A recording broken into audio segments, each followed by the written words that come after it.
Hey guys, Janine here. Welcome back to my channel. Today I am going to talk about my most unpopular keto opinions. I just want a chance to explain myself, I guess, on some of my most unpopular opinions that a lot of people don't agree with. But yeah, so I thought I would just kind of tackle one thing at a time.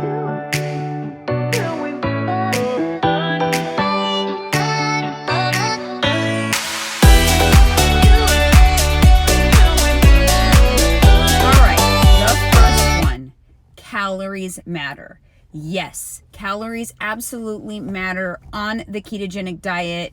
On any diet, calories matter. You must consume less calories than your body needs in order to function, in order to lose weight. You have to burn more calories than you consume in order to lose weight, regardless of any diet or any macronutrient breakdown that you are following. I know this is a really unpopular opinion. There is a lot of propaganda out there that says you can eat as much as you want on the ketogenic diet as long as it's real whole foods.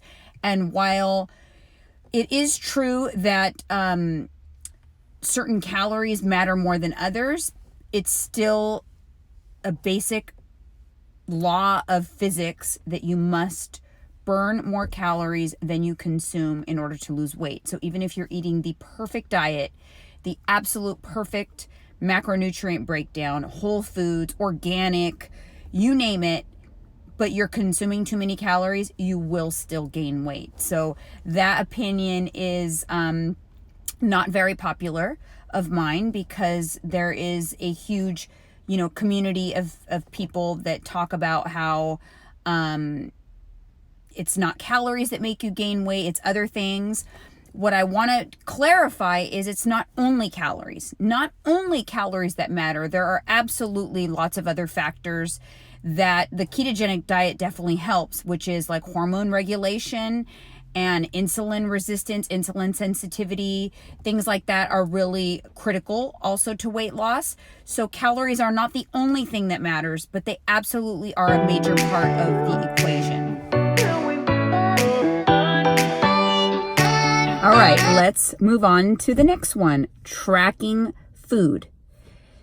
So this is another unpopular opinion of mine, and the opinion is this: you are going to be much more successful and going to reach your goals much faster if you track your food. If you track your food, track your macros, track your intake daily so that you know the numbers that you're hitting. This is just simply because even the smallest variations in what you're eating can increase your caloric intake, and that decreases your deficit, which means less weight loss. And it's just oftentimes it's really easy to lose track of a handful of almonds extra or an extra snack that you're eating. You could easily increase your caloric intake by 200 to 500 calories without even thinking about it. And that would absolutely impact your results. So not only that, but knowing the, knowing the breakdown that you're hitting every day. So tracking your foods and knowing, that you're hitting your protein goal, which is critical, that you're staying under on your carbohydrates, that you're not consuming too many fats. That is all imperative in getting results. And it absolutely does matter. And I've worked with hundreds and thousands actually of clients that even so much as them keeping their calories exactly the same, but tweaking their protein versus their fats, or protein versus carbohydrates, or whatever it may be, even making a slight switch in those percentages gives them results. So tracking macros is going to be the quickest way and the most effective way to reach specific goals. Now, if you are just adopting the ketogenic or clean eating as a lifestyle and you don't necessarily have specific targeted goals, then you don't have to track, or you don't have to track forever. You can kind of go off and on depending on what your goals are. But if you have specific goals that you're trying to reach, I absolutely recommend tracking your macros using a tracking app like MyFitnessPal until you reach those goals, and until you not only reach those goals, but stay within your goal weight range for a good amount of time to where your body accepts it as its new set point, because even after you reach your goals, your body's going to try to fight you to get back to where it was. So tracking macros, another semi unpopular opinion, but something that I feel it is really important to do in order to reach your goals. And tracking macros actually allows you to even be more flexible, believe it or not. Because down the road, when you've already, reached your goals or whatnot, and you want to fit in, a treat that may not necessarily be something that you want to eat every day, but you don't want to gain weight or affect your progress, you can kind of fit that treat into your macros. It's not something I recommend to do all the time, but you can absolutely do it. So say you want, something that you shouldn't necessarily have, you could still log it and still make sure that you're not going over your calories for the day, and just, modify the rest of your day in order to fit that treat in there. That is not a practice that I like my clients to do while they're trying to reach their goals. But if you are in your maintenance phase and you are just trying to sustain your results, you can absolutely use tracking macros to have a more flexible approach to dieting. So that's really a whole other video in and of itself, but tracking macros, guys, it's the way to go. All right, here's the one that might get some keto panties in a wad. I don't like bacon. I don't like bacon. I don't think it should be consumed in excess. I don't like that the ketogenic diet is so associated with bacon in large volumes.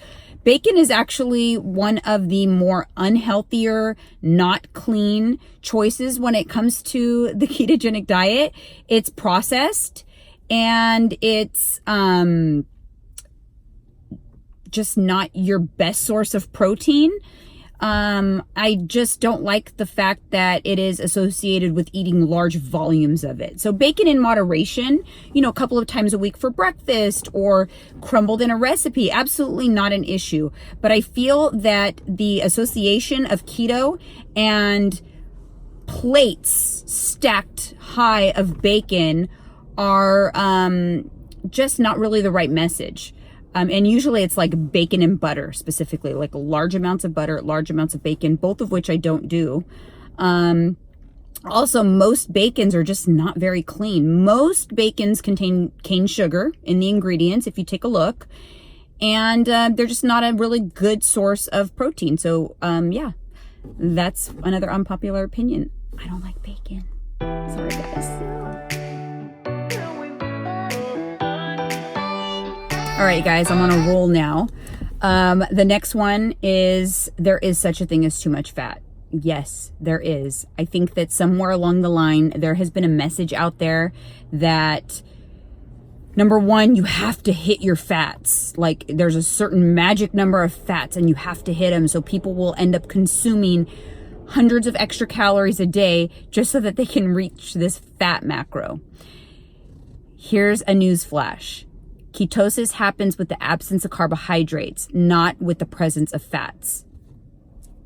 You can actually be in ketosis and not consume a lot of fats at all. Now, I wouldn't recommend that because you're not going to have an energy source, because your body has two forms of energy. You could use carbohydrates or you could use fats. So if you're eating really, really low carb and you are not eating enough fats, what's going to happen is your body is actually going to turn your protein into glucose and still remain a carbohydrate burner. So I'm not trying to make this too scientific for you guys. I just want to say that there is such a thing as eating too much fats, but you'd still need to eat a good amount of healthy fats. But don't feel that you need to chase a specific number of fats, especially if you've been on keto for a while, you've maintained ketosis for a while, and you're very well fat adapted. What's going to happen once you're fat adapted is your body defaults to using fats as fuel. So if you drop your dietary fat, only once you are really fat adapted. So, I mean, keto 6 months or longer, you could drop your dietary fat, and that's really going to dip into your stored body fat because your body's fat adapted. It is looking to fats for fuel. You are not providing as much dietary fat for fuel, so it will convert your stored body fat into fuel. So that's why, especially if you are like pretty far along in your ketogenic journey, it's a good idea to play with your macros a little bit, drop your fats, increase your protein, because as long as you're fat adapted, your body is going to then dip into those stored body fats. So, unpopular opinion, there is such a thing as too much fat, but you still need it. So it just kind of depends on where you're at in your journey. All right, guys, I am back in my office now, but I'm not done ranting with some unpopular keto opinions. So on to the next one. Fasts, egg fasts, any kind of fasts. Now, I want to preface this by saying intermittent fasting is an excellent tool to incorporate into your regular routine. That's not what I'm talking about in terms of fasts. What I'm talking about is people that use fasts to punish themselves for having a bad weekend, or they use fasts to have rapid weight loss or to get back on track with their routine. They'll use extended fasting or only eat eggs for 3, 5, 7, 10 days. I've seen some crazy stuff. I'm not a fan of using fasts in the wrong capacity because I feel that it's actually a bad behavior, and it's something that ultimately people can use as a crutch for how to handle binge eating. And the real key to your success and long-term sustainability of a healthy weight and all of that is to establish good, solid routines that become habits and that are like autopilot for the rest of your life. And by incorporating these types of extreme fasts to deal with falling off the wagon or binge eating and things like that can actually lead to binge eating or just bad habits because you know you have that as a crutch.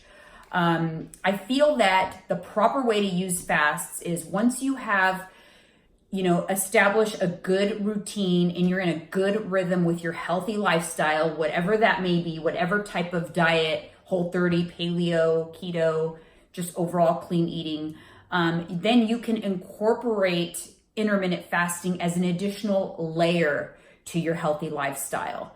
So don't use intermittent fasting if you've had a difficult time staying on track.